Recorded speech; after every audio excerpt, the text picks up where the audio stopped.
Epione pain management and regenerative centre. ఇక మీ నొప్పులు శాశ్వతం కావు. ధన్యవాదాలు. ఇది మూడవసారి పదం రావడం. టీఆర్ఎస్ పార్టీ అభ్యర్థిగా, ఎంపీ అభ్యర్థిగా ఈ ప్రాంతంలో తిరుగుతున్న సమయంలో ప్రజల్లోంచి చాలా మంచి స్పందన ఉంది.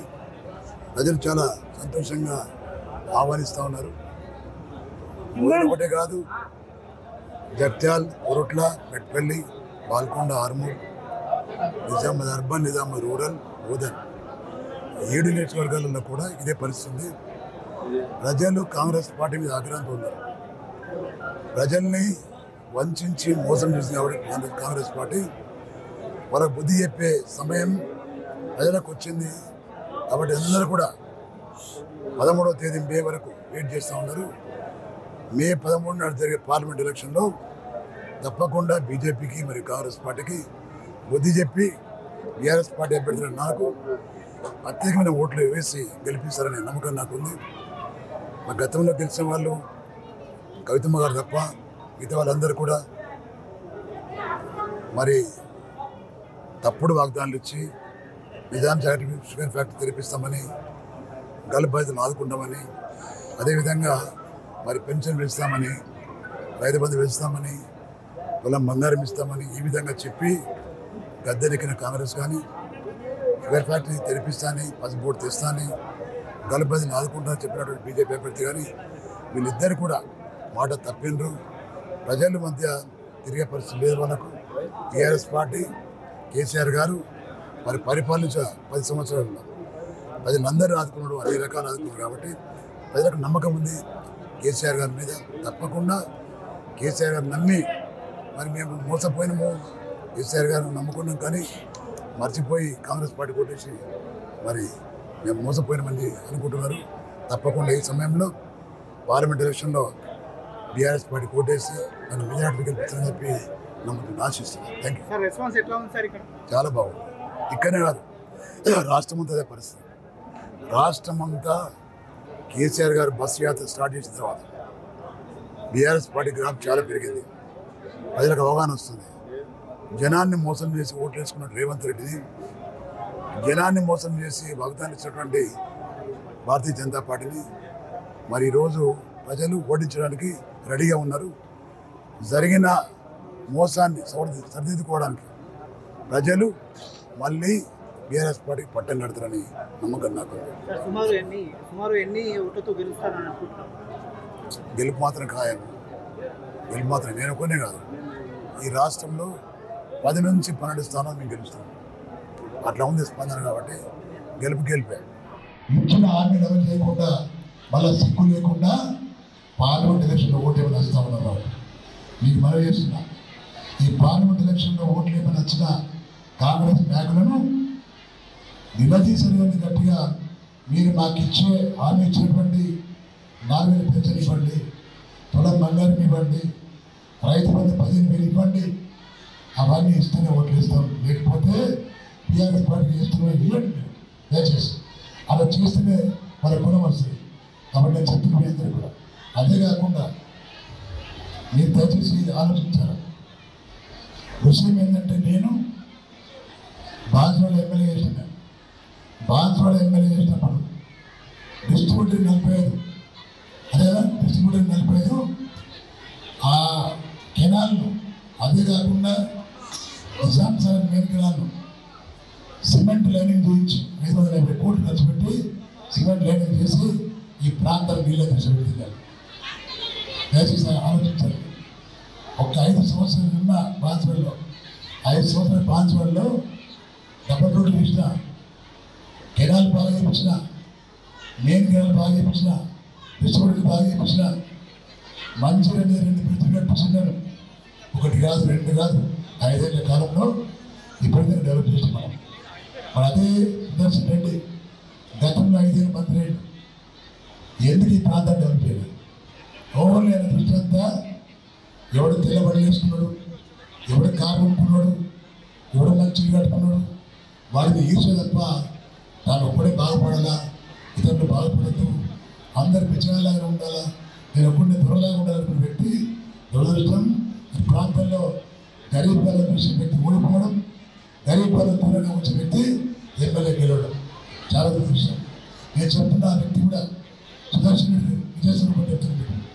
సుదర్శన్ రెడ్డి అనే వ్యక్తి 5 ఏళ్ల కిందట జరిగిన పార్లమెంట్ ఎలక్షన్లలో ఏం దేశం తెలుసు కవితమ్మను ఓడగొట్టడానికి ఈ వ్యక్తి మరి ఇప్పుడున్నటువంటి కాంగ్రెస్ పార్లమెంటరీ క్యాండిడేట్ జీవన్ రెడ్డి ఇద్దరు కలిసి వాళ్ళ ఇద్దరి స్నేహితుడు డి శ్రీనివాస్ కొడుకే అరవింద్ బీజేపీ అభ్యర్థి అరవింద్ ఓటు చేసిన వ్యక్తులు వీళ్ళిద్దరు వేలని పరిశీలిస్తున్నారు.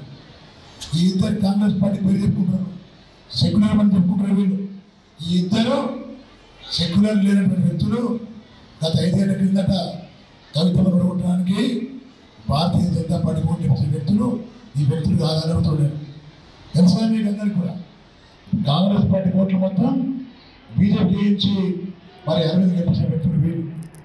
ఏం చెప్తున్నాం ఏంటి ఈరోజు కూడా చెప్తున్నా, జీవన్ రెడ్డి కానీ అరవింద్ కానీ ఇద్దరు దోస్తులు అంకుల్ ఇద్దరు ముగ్గురు అంకులు. ఈ అంకులు కలిసి వాళ్ళు అనుకుంటున్నారు అదే బీజేపీనే గెలాలా లేదా కాంగ్రెస్ గెలాలనుకుంటున్నారు. భారతీయ టీఆర్ఎస్ పార్టీ గెలవద్దనే విషయం చెప్తా ఉన్నారు. నేను దయచేసి చెప్తున్నా, ఇద్దరు మోసగాలకు బుద్ధి చెప్పాల్సిన అవసరం పడుతుంది.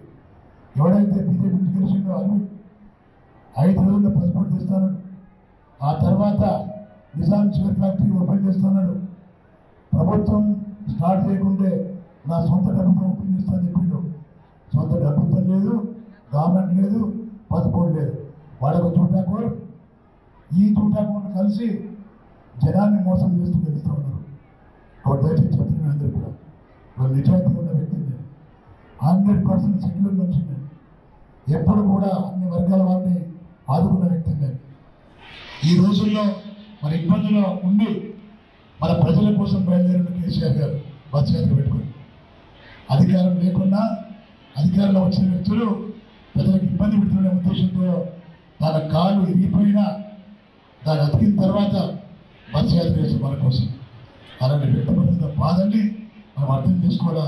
వారు నా మీద నమ్మకం నుంచి ఈ 6 నియోజకవర్గాలలో ఎంపీ అభ్యర్థిగా నాకు సీట్ ఇచ్చింది కాబట్టి మీ అందరి ఆశీర్వాదం నాకు కావాలి. మీ అందరూ ఆశీర్వదిస్తే తప్పకుండా ఎంపీ గెలుస్తుంది. గతంలో ఎంపీ కాకుండా నేను గెలిస్తే ఈ ప్రాంత ప్రజల ఇబ్బందులు, ఈ ప్రాంతంలో సమస్యలు నా దృష్టికి వచ్చినాయి. చాలా సంతోషం. మరి ఎక్కడ వెళ్ళినా నిజామాబాద్ పార్లమెంటు పరిధిలో ఉన్నటువంటి జగ్త్యాల వెళ్ళినా, కోరుట్ల వెళ్ళినా, మెట్టుపల్లి వెళ్ళినా,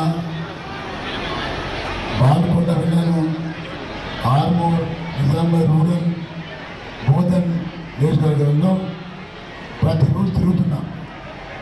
దాదాపు నెల 15 రోజుల నుంచి నిమిరంగా ఈ ప్రాంతం తిరుగుతున్నాను. ఏ ప్రాంతానికి వెళ్ళినా ప్రజలు తండోపతండాలుగా బీఆర్ఎస్ పార్టీని ఆశీర్వదిస్తామని, బీఆర్ఎస్ పార్టీ ఓడిపోయిన తర్వాత ప్రజలు పడుతున్న కష్టాలు చూసి చలించి అనవసరంగా కేసీఆర్ మేము అనవసరంగా దించేసినాము, ఆయన అడుగుతున్నాము, తప్పు జరిగింది. ఈ రాష్ట్రంలో 4-5 నెలల క్రితం ఎన్నికల ముందు తప్పుడు వాగ్దానం ఇచ్చి చూట వాదా గారికి 6 గ్యారెంటీలు చెప్పి ప్రజల వద్దకు వచ్చి కేసీఆర్ కంటే 2 అంతలు మేము వాగ్దానం చేస్తున్నాము, ఇస్తామని చెప్పడం వల్ల ఇవాళ రాష్ట్రంలో టీఆర్ఎస్ పార్టీ ఓడిపోయింది. కేసీఆర్ ముఖ్యమంత్రి లేడు. 5 నెలలు అయింది. 5 నెలల తర్వాత ఏ మార్పు వచ్చింది మా అక్కడ అడుగుతున్నాను. అమ్మ నువ్వు అడుగుతా కొన్ని విషయాలు చెప్పాలా. 5 నెలల కాంగ్రెస్ పార్టీ ప్రభుత్వం వచ్చింది. వాళ్ళు ఇచ్చిన వాగ్దానం ఆడపిల్లలకు పెళ్లి చేస్తే 1,116 కలుపుకొని తులం బంగారం ఇస్తున్నారు. ఇచ్చింది ఎవరికన్నా? తులం బంగారం ఇచ్చిందా? అమ్మ దియక सोना दिए कि 1 तोला सोना दिए क्या? नहीं दिए। और पेंशन कितने देते उनको बोले? पेंशन 4,000 देते उनको बोले। 4 वेल पेंशन इतना पेंशन वही 21 जमाना चल रहा है, वही 2000 आ रहा है। हर औरत बच्चे को घर में और सबको 2,500 रुपये देते थे बोले 2,500 दिए क्या पेंशन 2,500 रुपये नहीं दिए और రైతాంగానికి రైతులకు కేసీఆర్ గారు 10,000 రూపాయలు ఎకరానికి సంవత్సరానికి రైతు బంధు ఇస్తానని కానీ రేవంత్ రెడ్డి 15,000 ఇస్తానని చెప్పాడు ఇచ్చిన 15,000 వచ్చిన అందరికీ రైతు బంధు వచ్చినాయా చేతులు ఎవరు రాలేదని చెప్పాలా రాలే మరి ఎందుకు ఈ ప్రభుత్వం మనకు ఈ ప్రభుత్వం అవసరమా కరెంటు పోతున్నా లేదా రోజు ఎన్నిసార్లు పోతుంది కరెంటు రోజుకు 5 సార్లు పోతుంది కరెంటు పోతుందా లేదా మరి ఎప్పుడన్నా పోయిందా కేసీఆర్ సమాన్లో పోలేదు మరి నేను మనం చూస్తున్నాను అందరూ కూడా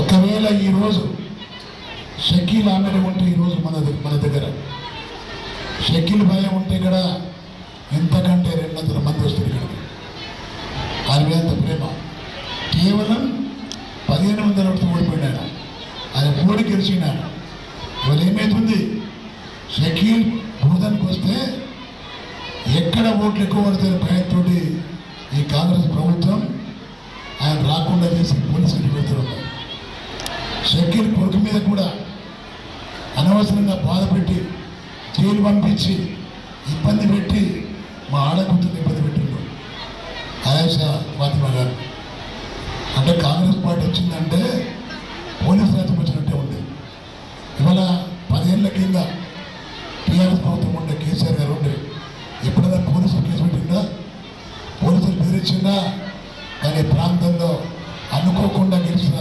సుదర్శన్ రెడ్డి అనే వ్యక్తి పోలీసులు అడ్డం పెట్టుకుని ఇంకా చెప్తున్నాడు ఆయన నాకు హోమ్ మినిస్టర్ వస్తుంది ఏం చేస్తే హోమ్ మినిస్టర్ వస్తే ఎన్కౌంటర్ చేస్తావా ప్రజలు చంపిస్తావాను ప్రజలు జైల్లో వేస్తావాను లాకప్లో వేస్తావా ఇంకేం పని చేస్తున్నావు నీ మాటలు మొత్తం చూడ్డా మాటలు నేను దయచేసి తెలియకుండా వాళ్ళకు ఇదే సుదర్శన్ రెడ్డి గతంలో ఎమ్మెల్యే అయిండు మంత్రి అయిండు ఏమన్నా పెట్టింది ప్రాంతానికి నేను అడుగుతున్నాడు ఈ ప్రాంతంలో ఏం జరిగింది డెవలప్మెంట్ అంటే టీఆర్ఎస్ ప్రభుత్వం జరిగింది 10 ఏళ్లలో డబుల్ రోడ్ కానీ మరి సాగునీరు కానీ కరెంటు కానీ పెన్షన్లు కానీ షాదీ ముబారక్ కానీ కళ్యాణలక్ష్మి కానీ రైతు బీమా కానీ రైతు బంధు కానీ ఇవన్నీ కాకుండా రైతులు పండించిన ధాన్యాన్ని సరైన ధరలో కొనుగోలు చేసి వారం రోజుల్లో మీ అకౌంట్లో డబ్బులు ఇచ్చింది కేసీఆర్ గారు మరి ఏం జరుగుతుంది మనకు కాంగ్రెస్ పార్టీ గవర్నమెంట్ వచ్చిన తర్వాత రైతులు పండించిన పంట సగం పంట ప్రైవేట్ వ్యాపారస్తులు అమ్ముకున్నారు సగం పంట కొనే పరిస్థితులు లేరు భయపడుతున్న రైతులు గవర్నమెంట్ కొంటే పరిస్థితులు లేదో అని భయపడుతున్నారు గవర్నమెంట్ అమ్ముతలేరు ఎక్కడ పోవాలి వాళ్ళు ఇవాళ చూస్తున్నాం మనం సాగునీరు తక్కువ వస్తుంది మనం త్రాగునీరు కూడా రాదు మనకు ఇన్ని ఇబ్బందులు మనం పడుతున్నాం తెరిపించమంటున్నారు షుగర్ ఫ్యాక్టరీ తెరిపే లెవెల్ నేను అడుగుతున్నా రెండవది బోధన్ నుంచి బీదర్ రోడ్ బోధన్ నుంచి బీదర్ రోడ్ రైల్వే లైన్ కావాలంటున్నారు తప్పకుండా నేను సాధిస్తాను మనం వేస్తున్నాం అదేవిధంగా వాళ్ళు నిజామాబాద్ తిరుపతి ట్రైన్ స్టార్ట్ అయింది కానీ రావడం లేదు ఇక్కడికి టికెట్ కొంటున్నారు కానీ ట్రైన్ రాదు అదే మనం నిజామాబాద్ వెళ్ళి ఎక్కుతున్నాం తిరుపతికి అది కూడా స్టార్ట్ చేసే ప్రయత్నం చేస్తాం రెండవది బోధన్ నుంచి మన ఏంటండి బోధన్ నుంచి మిర్జాపూర్ ట్రైన్ బంద్ అయిపోయిందని చెప్తారు అది కూడా స్టార్ట్ చేపిస్తారని చెప్పి మనం వేస్తున్నాం అదేవిధంగా మన ఇద్దరు బీజేపీ మరి కాంగ్రెస్ ఇవాళ సుదర్శన్ రెడ్డి అంటున్నారు మా ప్రభుత్వం వస్తే నిజాం షుగర్ ఫ్యాక్టరీ తెరిపిస్తారు ఈ మాట నిప్పుబట్టి 2014 నుంచి చెప్తున్నారు అది దాదాపుగా 2004 నుంచి చెప్తున్నారు 20 ఏళ్ళ కింద చెప్పాడు సుదర్శన్ రెడ్డి 20 ఏళ్ళు చెప్తూ ఉన్నాడు షుగర్ ఫ్యాక్టరీ తెరిపిస్తానని చెప్పి ఓట్లు వేసుకుని పోతున్నాడు తప్ప షుగర్ ఫ్యాక్టరీ తెరుస్తున్నాడు నేను మనవి చేస్తున్నాను మీకు కేసీఆర్ ముఖ్యమంత్రి ఉన్నప్పుడు ఆ కమిటీ వేసి కమిటీ చైర్మన్గా పోచార శ్రీనివాస గారికి ఇచ్చి మమ్మల్ని అందరినీ కూడా మహారాష్ట్ర పంపించడం జరిగింది మహారాష్ట్ర వెళ్ళి స్టడీ చేస్తాను నేను స్టడీ చేసి వచ్చి సీఎం గారికి సబ్మిట్ చేస్తే వాళ్ళందరూ ఒకటే మాట, ప్రైవేట్ వాడు ఎవరైతే ఉన్నాడో వాడికి ఇచ్చే డబ్బులు ఇచ్చేస్తాను నేను, ఇంకో 500 కోట్లు ఖర్చు పెడతా, రిపేర్ చేపిస్తా, కొత్త మిషన్ పెడతా షుగర్ ఫ్యాక్టరీలో, ఈ రైతులు సొసైటీ తీసుకుని ఉండండి మీకు ఇస్తాను అనిపించుకొని చెప్పారు. అంత ఉదాహరణ వాళ్ళు చెప్పినా రైతులు ఒప్పుకోలేదు కాబట్టి ఈరోజు మీద షుగర్ ఫ్యాక్టరీ కూర్చున్నారు.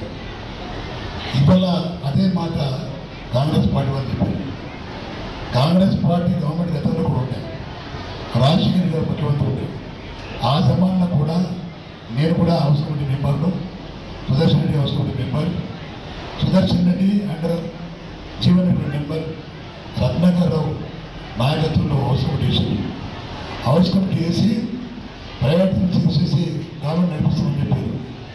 కానీ ఆ పని వాళ్ళు చేయలేదు, ప్రభుత్వం ఉన్నా చేయలేదు. వాళ్ళు ఇవాళ చేస్తాను గెలిచినప్పుడు చేయండి, ఎవరితో చేయండి, సంతోషం. మనం చేయకపోతే మాత్రం ఈ ప్రాంతాల్లో తిరిగేది మనం తిరిగితే నిలిదిగా చెప్తాను మీ అందరూ కూడా.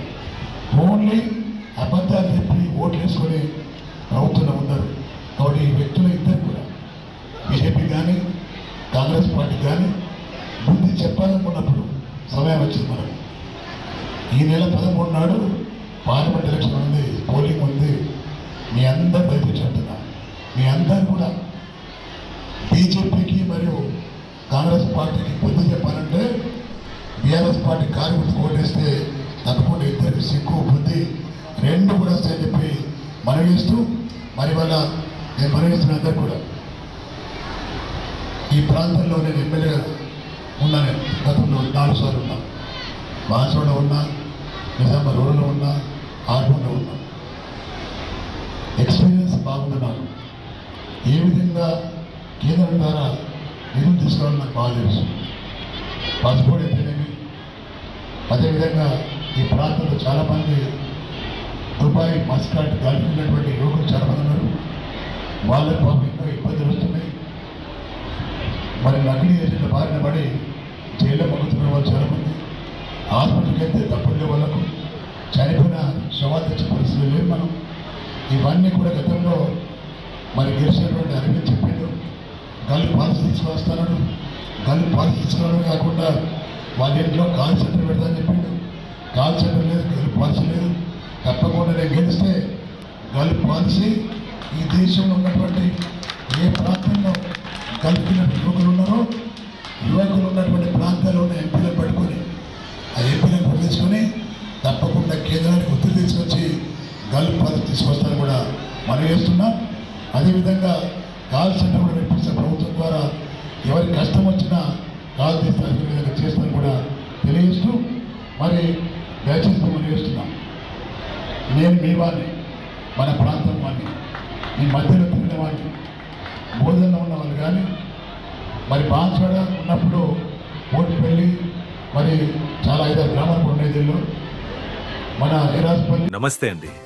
ఇది వ్యాపారం గురించి కాదు, ఓటు గురించి. ఎన్నికల్లో ఓటు వేయడం మన హక్కు మాత్రమే కాదు, కర్తవ్యం. ఎంతో మంది మహా నేతలు శ్రమించి ప్రాణత్యాగం చేసి ఈ అవకాశాన్ని మనకిప్పించారు. అందరూ ఓటు వేద్దాం. ఎందుకంటే ఓటు హక్కు ఊరికే రాదు. నా ఓటు ఎవరికో తెలుసా? అది సీక్రెట్ అండి.